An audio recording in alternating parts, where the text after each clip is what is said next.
What's going on, y'all? Jordan, another episode of Lightning Latest. So let's go ahead and dive in because we are getting closer to this nice little homestand we got coming on.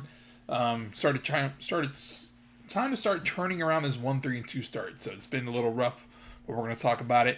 I want to talk about Cooch a little bit to start things off, turning him around. Did miss the last couple games with an illness, but we'll touch on that.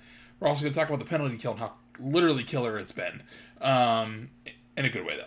And then Syracuse, because Syracuse has been doing some great work. So I want to give them a little bit of a shout out. And lastly, of course, we're going to finish off with a pretty big what if today. It's actually going to be the main part of the episode. But let's dive in. Let's talk about Cooch first. So, it's been rough. He did miss the last two losses with an illness. He's been sick, but he's back on the ice on Tuesday, according to Benjamin Pierce from the Bolts official team site. His first 4 games, not so good. -8 ± was the worst mark on the club, along with Braden Point. So you have that from your top two your top guys on the first line. That's it's not going to cut it, folks, as y'all know. Coop did start mixing up the lines in Tuesday's skate. He put Hagel and Cooch on the second line, actually, with Sorelli. So that should be interesting. We're going to talk a little bit about that in the next couple of days. So the real question is this, will the movement of that, that decision to swap things around kind of help spark things? That's what we're hoping for. He did that in the middle of the Devils game, and then we went out and had a pretty good second and third period. But then it's just been so inconsistent lately. So, if we're looking for a spark, why not try to see what Cage Goncalves has on the front, on the top line, which is what part of Tuesday's lineup looked like. We'll talk about that a little more in a bit. But, we're trying to get back to a Stanley Cup. Y'all know that's the goal. That's always the goal. It's always been the goal. Always will be the goal. Also, making sure the Panthers win 3 in a row is a nice little bonus. So, we got to be better, and Cooch has got to be a part of that. He's at a negative ± in all 4 of his games so far. The worst mark was the -3 against the Devils on the 11th, that second loss of the season. So, we all know what happens if he's clicking. If he's clicking, we're right. We're doing everything we need to be doing. He's an Art Ross Trophy winner. He's won so many accolades throughout his career. Cooch is a big reason why we won those 2 cups. We need him to be a big reason why we won a 3rd while he's here. Well, a 4th even, a 5th. We want them all, obviously. But, we need to see that he's the player he's always been. Because, he doesn't have that much time left on his contract. And then we have to make some decisions. The contracts are all coming up in the next few years. So, is he going to want a lot? And how much is he going to want? Well, if he doesn't turn it back around, he's not going to get as much money as he thinks he will. So, we really need him to be the Nikita Kucherov he's been the last few years and not the one he's in the last few games. If he can turn it around, we're going to be in a lot better shape. I believe he will. I think he will. So, show us something, Cooch. We need it, buddy. But let's get a little more positive, though, because I'll tell you what. The penalty kill, y'all. Woof! Come on, man. Come on. It's been on it, all right? It's been one of the best units in the entire team. You could argue it's been the best unit on the entire team. They stopped 19 of 21 opposing power plays so far. They only allowed 2 goals while being down a man. We'll take it. So there was the goal out to Ottawa in the opener, and then to the Caps in last week's 3-2 overtime loss. So, but it happens, right? You're not going to stop them all. That's the reason why power plays are usually one of the easiest ways to score a goal in the NHL. You're down a man. But that being said, 19 out of 21 is not a bad start. Not a bad start at all. That's a form we're going to need to continue throughout the season, because if we have a good PK, it's really going to help us moving forward. A lot of, as you know, when we won the cup a couple times a couple years ago, that was one of our hallmarks, right? We had a really good power play, really good penalty kill. If that continues, that's really good for us. So I want to dive in and see if Dan Anote really has a hand in that, because I'll tell you what, it's been magnificent lately. So we need to continue that. We stopped all 5 of the Bruins' attempts during our win over them last Monday, and then all 4 of the Devils' attempts during the 5-3 loss as well. So the PK's been playing great. Now we need that to extend to the rest of the defense. The rest of the defense, as we know, is really been the primary reason why we haven't been winning. And the other issue is, that third defensive line's been real rough, and we'll check in on that as well late in the next few days. But, if we can continue to play well on the PK, I think it's going to really, really help us in the long run.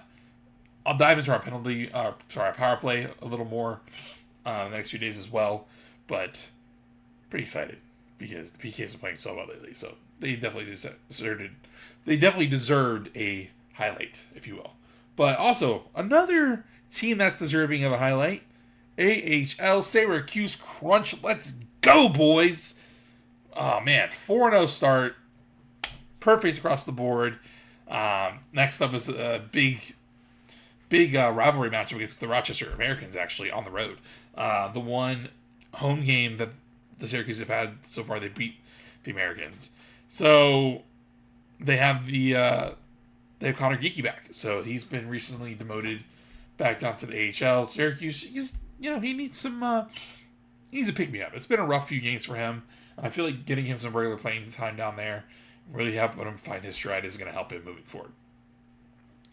So, Bolt's top prospect, as we know, according to The Athletic. Hopefully he's not down there for too long and he really rediscovers his mojo and can play good hockey for us. But we did add in his place Charles Edouard D'Astus, also known as Chuck, from Thanks, Benjamin Pierce, by the way, for that tidbit. But, third time in franchise history that the Crunches started 4-0. The last time out, they defeated the Belleville Senators 5-3 on the road on Sunday, so not too bad at all. We'll take that all day. Brandon Halverson, 2-0-0 with a 1.01 GAA, 957 save percentage in his starts. If that form continues, will we see him up in Tampa? I mean, anything's possible in this crazy season, so. I think what's most impressive about this, though, is that 3 of the 4 wins they've had have been on the road. So it's on the heels of a 9-game winning streak on the road to close out last season. 9 games on the road you've won. That's, in the NHL, that's an impressive feat. So, AHL, anywhere else, it's impressive. Will they break it? I mean, anything's possible, right? If they beat Rochester, it's 4-0 on the road. 5-0 start. So I'm intrigued to see how well AHL Syracuse can. I need to stop calling AHL Syracuse. Just Syracuse.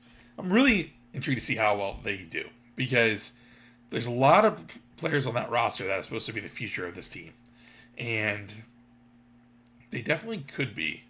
So, and one is Dominic James, right? He was on the roster all the way up to opening night. Then he got set down. But he scored in all 4 games. He's notched a point or 2 at least. Kid's playing great hockey. He's got to be one of our top call-ups if anything happens. I feel like if we needed an offensive boost, he should be the first guy called up, not Geekie.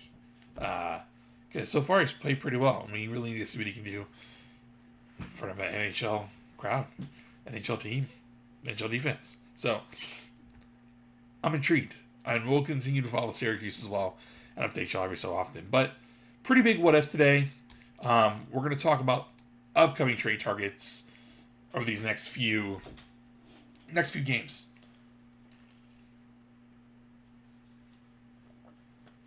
Particularly, we're going to go all the way through the end of the month, over the next few days. We're going to be playing the Blackhawks, as you know, the Ducks, the Golden Knights, the Predators, and the Stars over the next few days. Closing out with the Stars, actually, on the 30th, I believe. So, these teams have a lot of attacking talent, I think, could help the Bolts. The Blackhawks, start with them. Bedard is obviously one any team should ask about if they need to improve their offense, just because the odds of him leaving Chicago are infinitesimal. They're slim. We were going to talk about that over the next couple of days as well again. But you have to ask, because the kid could be literally McDavid's heir apparent as the best player in the NHL. As much as I hate saying that sometimes. They also have Nick Foligno, the vet winger, who'd be great. A couple defensemen, and Connor Murphy, Matt Grzelcyk, who we talked about a few weeks ago. Wyatt Kaiser would be another interesting name, I think. Teuvo Terravinian, I think, will be really cool too, for a couple different reasons. But you know, Blackhawks have a lot of attacking talent that can really help us. The Ducks do as well, I think.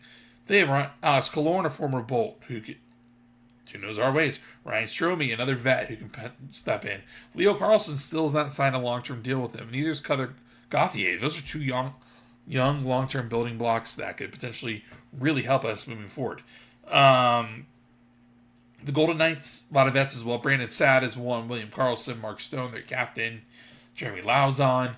A lot of veterans on that team, so if they start to slip, it's certainly possible they try to trade away a lot of these upcoming free agents. And all of the players we're going to talk about in these upcoming trade targets throughout the season usually only have 1 to 2 years left on their deal. So it's going to look a lot more feasible to be able to work them in the short term. There will be a couple exceptions that we'll discuss. Most notably, as y'all know, Stammer with the Predators. I think he'd be obviously a good addition to come back home, but he's a little longer than a couple of years left on his deal. Ryan O'Reilly for the Preds would be another one. Nick Perbix, obviously, bringing him back would be great too. We shouldn't have let him leave, but I don't know the front office, unfortunately. Neither do a lot of us. They have a lot of young talent as well, the Preds. That is interesting. Matthew Wood, Ozzy Wiesblatt, pretty interesting names. The Stars as well. Ton of young talent. Ton of it. Jason Robertson, Thomas Harley, Niels Lundqvist, Sam Steele. Jamie Benn, too, has always been there. He's been there forever, but good Lord, I'd love to have a Jamie Benn on a third or fourth line role with us. That'd be great. So a lot of this on these lists is offensive help because, it's been so inconsistent and just up and down throughout these first few games. We need offensive help. We need defensive help, but we need offensive help as well. And it's easier to find quality offensive talent than it is quality defensive talent. If the Bolts can find a way to bolster both units, though, right? Need to be a little better on the power play. We'll talk about that in a few days. We need to be more consistent. We need to shoot more. Bringing in veteran players like a Jamie Benn, like a Brandon Saad, like a William Karlsson, like a Stammer.